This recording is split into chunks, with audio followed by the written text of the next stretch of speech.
Welcome to Zero Experience Required. Today we're replacing these doors with a door. This door. As you can see, this door just doesn't close. So lots of insects can infiltrate through there. Even up here, wasps still can get in. First step is to get some lumber. I got a 4x8 piece of plywood and 1x4s. Though, they're smaller than that, so you have to make sure to do your calculations accordingly.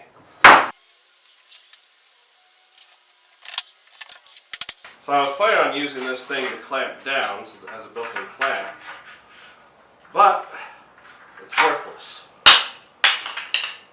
So I'm just going to use it as a straight edge and use other clamps. Don't buy this brand. I'm still going to use this thing and just clamp it down with some real clamps, but you could just use one of your trim boards instead. Make sure to set the depth of your cut for safety.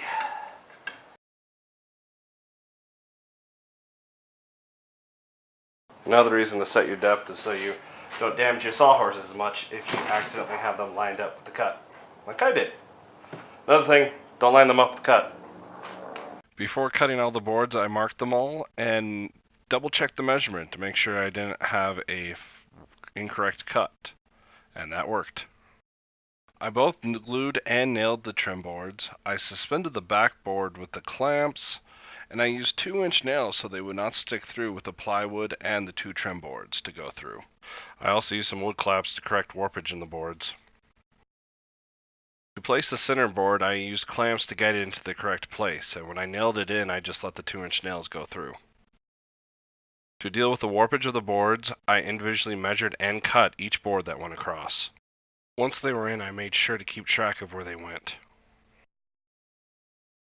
Since I let the 2-inch nails go through, I had to hammer down those nails to let the bottom and top rear pieces go on. For the bottom and the top, I just repeated the same process I did for the sides. To mark where you want the center board to go, grab a carpenter square, line it up with a tape measure, and then mark where you want it to go. With no clamps, you'll just have to use your weight. Then sand all sides smooth. To route out the section for the hinges, I actually found freehanding to be the best. Just route out the center section and then approach the edge and just try to keep it straight. Before painting, make sure to remove all the dust. I use a compressor here. What's nice about oil-based paints is they take a long time to dry, so they'll even out really well. I painted top to bottom to avoid drips, and I even painted the sides and the back a little bit, just to try to get as much of a waterproofing as possible. This is later ruined when I have to plane the door to make it fit.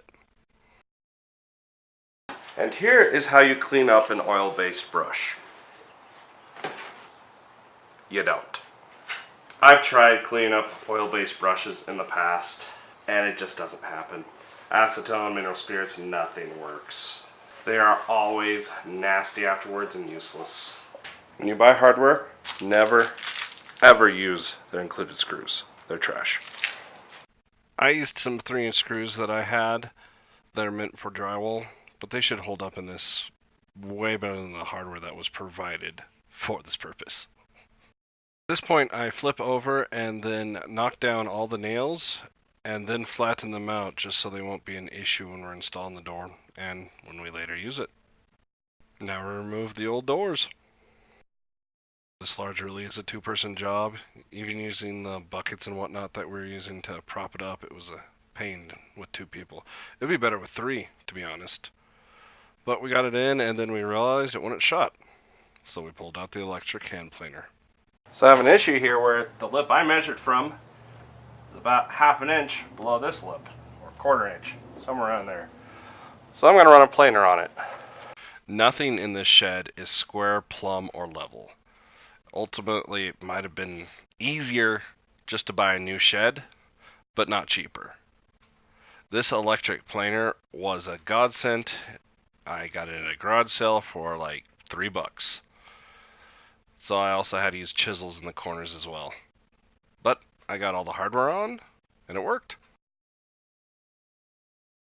So I used clamps to hold the handles in place so I could see if I liked where they were. I ruined my planer's blade because I nailed too close to the edge. So if you're going to do this, make sure not to do that.